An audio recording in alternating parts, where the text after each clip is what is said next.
விண்ணமுத நிகழ்ச்சிக்காக வந்திருக்கிற உங்கள் ஒவ்வொருவரையும் ஆண்டவராகிய இயேசுவின் பெயரால் இந்த நிகழ்ச்சிக்கு அன்போடு வரவேற்கிறேன்.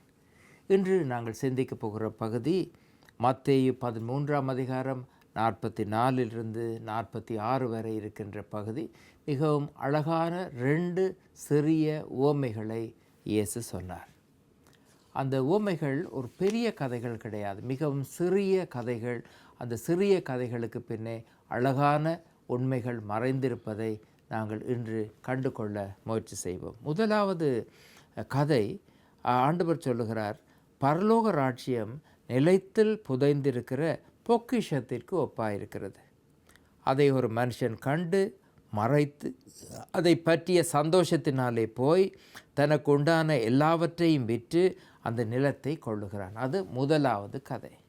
2வது கதை, மேலும் பரலோக ராஜ்யம் நல்ல முத்துக்களை தேடுகிற வியாபாரிக்கு ஒப்பாயிருக்கிறது. அவன் விலை உயர்ந்த ஒரு முத்தை கண்டு போய் தனக்குள்ள எல்லாவற்றையும் விற்று அதை கொள்ளுகிறான். 2 கதைகள். ஒரு மனிதன் நடந்து போகிறான். அந்த நடந்து போகிற அந்த மனிதன் அவன் போகிற இடத்திலே ஒரு குறிப்பிட்ட இடத்திலே ஒரு புதையலை கண்டுபிடிக்கிறான்.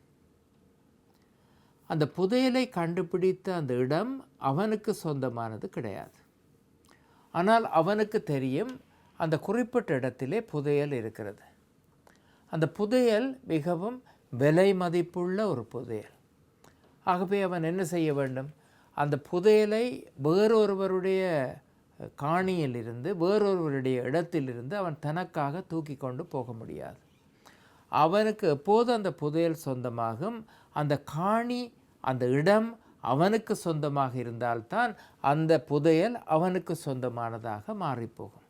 ஆகவே இந்த பகுதி சொல்லுகிறது, அதை பற்றிய சந்தோஷத்தினாலே போய் தனக்குண்டான எல்லாவற்றையும் விற்று அந்த நிலத்தை கொள்ளுகிறான் என்று சொல்லி இருக்கிறது. அந்த நிலத்தை அவன் வாங்க வேண்டும். அவனுடைய வாழ்க்கையிலே நிலத்தை வாங்க வேண்டும் என்ற திட்டம் எதுவும் இருந்தது கிடையாது. அவன் போகிற போது தனக்கு இருந்த சொத்து எல்லாவற்றையும் விற்கப் போகிறேன் என்ற எண்ணமும் அவனுக்கு இருந்தது கிடையாது. ஆனால் போகிற வழியிலே அவன் இந்த புதையலை காண்கிறான். அந்த புதையலை கண்டதினாலே இப்போது அவன் எப்படியாவது இந்த இடத்தை, இந்த காணியை, இந்த சொத்தை எனக்கு சொந்தமானதாக மாற்றிவிட வேண்டும் என்று சொல்லி முயற்சி செய்கிறான். அது முதலாவது சம்பவம். 2வது, இன்னொரு வியாபாரியை பற்றியும் இயேசு ஒரு கதையை சொல்லுகிறார். முத்துக்களை விற்று வியாபாரம் செய்கிற ஒரு மனிதன். அவன் முத்துக்களை வாங்குவான், அந்த முத்துக்களை கொண்டு போய் இன்னும் ஒரு இடத்திலே அதிக விலைக்கு விற்பான். அவன் ஒரு வியாபாரி தான். அவனை பொறுத்தவரையிலே முத்துக்களை வாங்குவதும் விற்பதும் அவனுடைய வாழ்க்கையை பொறுத்தவரையில் ஒரு பொதுவாக அவன் செய்கிற செயல்பாடு. ஆனால் இந்த முத்துக்களை விற்கிற வியாபாரி ஒரு விலை உயர்ந்த முத்தை கண்டுபிடிக்கிறான். அந்த முத்தை பார்க்கிற போதே அவனுக்கு தெரிகிறது, இந்த முத்தை கொண்டு போய் நான் விற்றால் எனக்கு அதிக பணம் சம்பாதிக்க முடியும் என்று தெரிகிறது. அந்த மனிதனும் என்ன செய்கிறான்? அந்த முத்தை வாங்குவதற்காக அவனிடத்தில் இருந்த பணம் போதாமல் இருந்ததினாலே தனக்குண்டான எல்லாவற்றையும் விற்று அதை கொள்ளுகிறான் என்று இயேசு 2வது கதையை சொல்லுகிறார். ஒன்றன் பின் ஒன்றாக இந்த பொக்கிஷத்தை எடுப்பதற்காக தனக்கு இருந்த எல்லாவற்றையும் விற்ற வியாபாரியை பற்றியும், முத்தை வாங்குவதற்காக தனக்கு இருந்த எல்லாவற்றையும் விற்ற அந்த வியாபாரியை பற்றிய கதையையும் சொல்லிவிட்டு, இவை எல்லாவற்றையும் பார்க்கிலும் ஆண்டவருடைய ராஜ்யம் பெறுமதி உள்ளது என்று சொல்லி அவர் சொல்லுகிறார். நம்முடைய வாழ்க்கையிலே பெறுமதியான பொருள் என்ன? எத்தனை பேர் இந்த கேள்விக்கு உடனடியாக மறுமொழி சொல்லுவீர்கள்? உங்களுடைய வாழ்க்கையிலே முக்கியமானது அல்லது பெறுமதியானது என்று நினைக்கின்ற பொருள் என்ன? ஒருவேளை நான் என்னுடைய தொழில், என்னுடைய வேலை என்னுடைய வாழ்க்கையிலே மிக முக்கியமானது என்று நீங்கள் சொல்லலாம். அல்லது என்னுடைய குடும்பம் என்னுடைய வாழ்க்கையிலே முக்கியமானது என்று சொல்லலாம். அல்லது என்னுடைய பிள்ளைகள் என்னுடைய வாழ்க்கையில் ஒரு பிள்ளைகளுடைய முன்னேற்றத்திற்காக, எதிர்காலத்திற்காக பெற்றோர் தங்களுடைய நேரத்தை, காலத்தை, பணத்தை எவ்வளவு கஷ்டப்பட்டாவது என்னுடைய பிள்ளை வாழ்க்கையிலே ஒரு நல்ல நிலைக்கு வந்துவிட வேண்டும் என்று முயற்சி செய்கிற பல பெற்றோரை நான் கண்டிருக்கிறேன். ஒருவேளை உங்களை பொறுத்தவரையிலே உங்களுடைய குடும்பத்தில் இருக்கிற பிள்ளைகள் உங்களுக்கு முக்கியமானவர்களாக இருக்கலாம். அல்லது சிலர் சொல்லலாம், நான் ஒரு மிக விலை உயர்ந்த ஒரு வாகனம் வைத்திருக்கிறேன், கார் வைத்திருக்கிறேன், ஜீப் வைத்திருக்கிறேன், அந்த வாகனம் என்னை பொறுத்தவரையிலே மிக முக்கியமானது என்று சொல்லலாம். இப்படி ஒவ்வொருவருடைய வாழ்க்கையும் கேட்டால் ஒவ்வொருவரும் தங்களுடைய வாழ்க்கையிலே முக்கியமான பொருள் ஒன்று இருக்கிறது என்று சொல்வார்கள். ஆனால் ஆண்டவர் சொல்லுகிறார், நம்முடைய வாழ்க்கையிலே எது எது என்று நாங்கள் முக்கியமாக நினைக்கிறோமோ அந்த காரியங்கள் எல்லாவற்றிலும் பார்க்க ஆண்டவருடைய ராஜ்யம் முக்கியமானது. இந்த புதையலை புதைத்து வைக்கிற செயல்பாடு என்பது இப்போது ஒருவேளை இல்லாமல் இருக்கலாம். ஆனால் முந்தைய காலங்களிலே இந்த புதையலை புதைத்து வைக்கிற செயல்பாடு நாங்கள் கேள்விப்பட்டிருப்போம். இந்த கள்ளரிடத்திலே நகைகளை பாதுகாப்பதற்காக அந்த நிலத்தை தோண்டி நிலத்திலே நகைகளை போட்டு புதைத்து வைக்கிற கதைகளை நான் கேள்விப்பட்டிருக்கிறேன். என்னுடைய தாயார் ஒரு முறை சொல்லியிருக்கிறார், 2வது உலக போர் நடைபெறுகிற நேரம் அந்த நகைகளை, விலை உயர்ந்த பொருட்களை பாதுகாப்பதற்காக அவர்கள் அந்த தாங்கள் சமையல் அறையிலே ஒரு இடத்திலே நிலத்தை தோண்டி அதிலே விலை உயர்ந்த பொருட்கள் எல்லாவற்றையும் தோண்டி மறைத்து வைத்தார்கள் என்று சொல்லியிருக்கிறார். இப்படி அது இந்த கதையை இயேசு சொல்லுகிற போது, புதையல் என்று சொன்னால் நாங்கள் எப்போதாவது கதைகளிலே கேட்டிருப்போம், அல்லாது எப்போதாவது யாரோ ஒருவர் ஒரு புதையலை கண்டுபிடித்தார் என்று பத்திரிகையிலே வாசித்திருப்போம். நாளாந்த வாழ்க்கையிலே புதையலை யாரும் தோண்டி வைப்பதோ நகைகளை புதைத்து வைப்பதோ இப்போது நாங்கள் வாழ்கிற காலத்தில் ஒருவேளை இப்போது நாங்கள் நகைகளையோ விலை உயர்ந்த பொருட்களையோ பாதுகாப்பதாக இருந்தால் ஒருவேளை ஒரு வங்கியிலே போய் சொல்லுவோம் சேஃப்டி பாக்ஸ் என்று சொல்லி அதை வாடகைக்கு எடுத்து அதிலே விலை உயர்ந்த பொருட்கள் எல்லாவற்றையும் மூடி வைப்போம். அதுதான் இப்போது இருக்கின்ற வழக்கமாகவே. இப்போது இருக்கின்ற மக்களுக்கு இயேசு ஒரு மனிதன் போகிற போது புதையலை கண்டான் என்றோ சொன்னால் அதை புரிந்து கொள்வது ஒருவேளை கடினமாக இருக்கிறார். ஆனால் அன்றைக்கு வாழ்ந்த மனிதர்களுக்கு இது மிகவும் தெளிவாக புரிந்திருக்கக்கூடிய ஒரு செயல்பாடு. அன்று இருந்த மக்கள் அப்போது வங்கிகளும் கிடையாது, சேஃப்டி பாக்ஸஸும் கிடையாது, வங்கியிலே பணத்தை போட்டு வைக்கிற ஒழுங்குமுறைகளும் கிடையாது. அவர்களிடத்தில் இருக்கின்ற செல்வத்தை ஏதோ ஒரு வகையிலே அவர்கள் பாதுகாக்கத்தான் வேண்டும். பாதுகாக்கின்றவர் ஒருவர் இறந்து போய்விட்டால், இல்லாமல் போய்விட்டால், ஒருவேளை சில காலம் கடந்து போய் அவர் மறந்து போயிருந்தால், இவைகள்தான் கண்டுபிடிக்கப்படுகின்ற புதையல்கள். அந்த புதையல் விலை உயர்ந்ததாக இருந்தால் எதையாவது கொடுத்து அந்த புதையலை நான் பெற்றுக்கொள்ள வேண்டும். கதைகளிலே பல தடவைகள் நாங்கள் வாசிக்க கேட்டிருப்போம். அப்படி எங்களுடைய வாழ்க்கையிலே முக்கியமானது என்று நினைக்கின்ற காரியங்களை விட ஆண்டவருடைய ராஜ்யம் முக்கியமானது என்பதை ஆண்டவர் நமக்கு சொல்லித் தருகிறார்.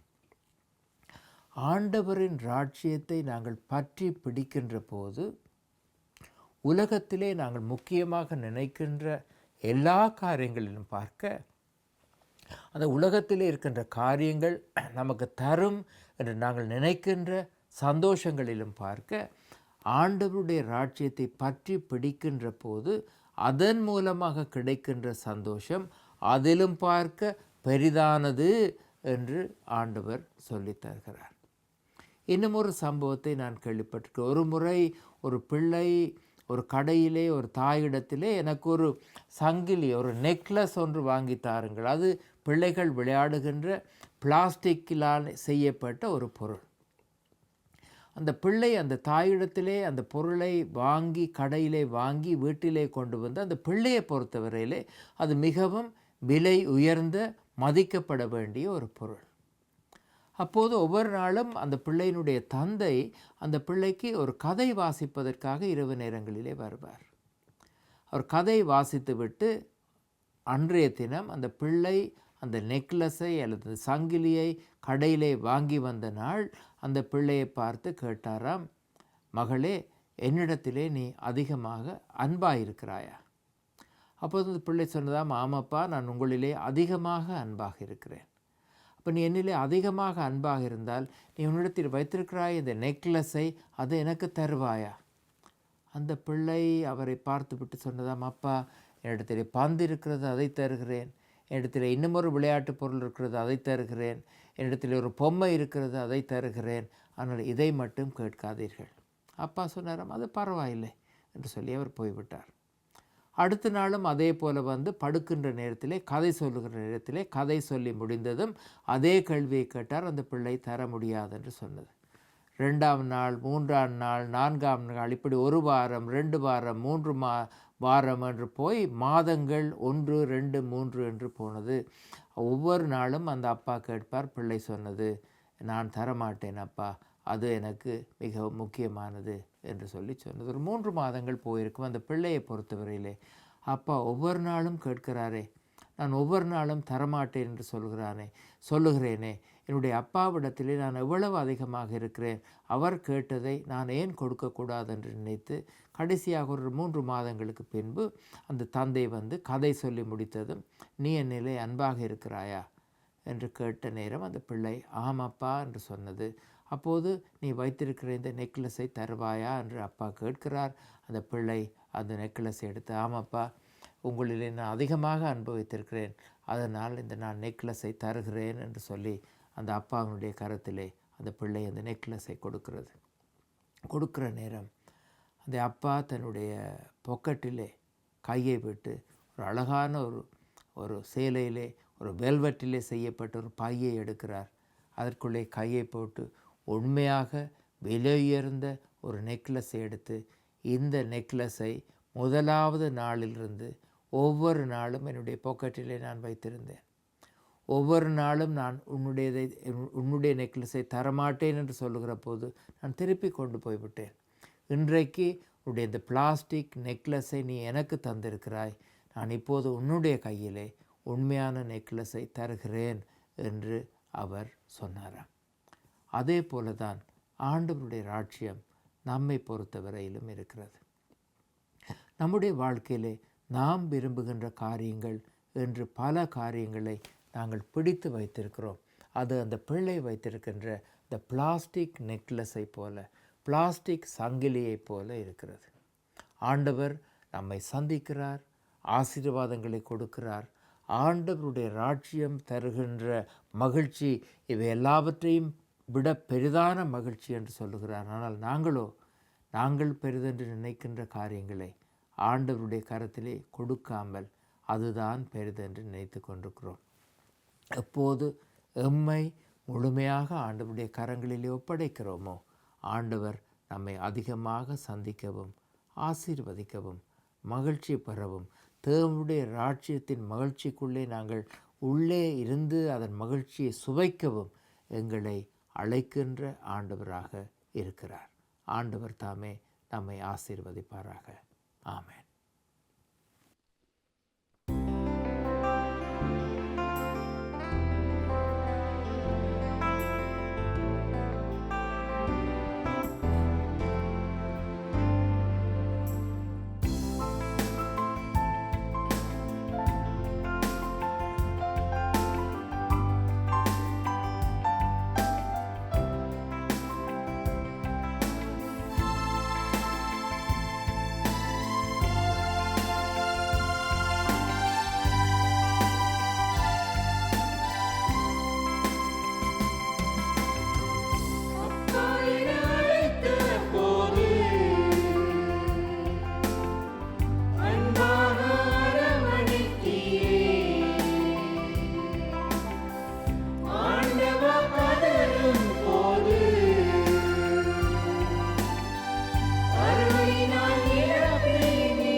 அருளினால் நிரப்பி